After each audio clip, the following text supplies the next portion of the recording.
5 штук жумурткага жарты чай кашык туз, жарты чай кашык сода кошобуз. Un кошуп камыр жууруп алабыз. Жуурулган камырды 15 мүнөт тыныктырып коебуз.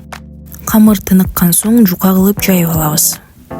Жайылган камырдын тең жарымына майдан сүйкөп, экиге бүктөп, видеодогудай кылып кезип алабыз.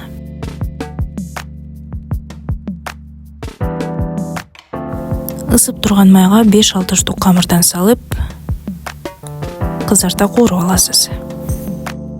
Сироп жасоо үчүн 5-6 чоң кашык сахар же 12 штук кантка 1 стакан суу жана бал кошуп, жай отто кайнатып аласыз.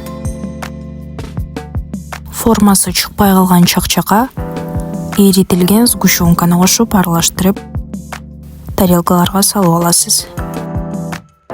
Ал эми формасы чыгып болгон чак-чактарды сиропко малып, үстүнө видеодогудай кылып тизип чыгасыз.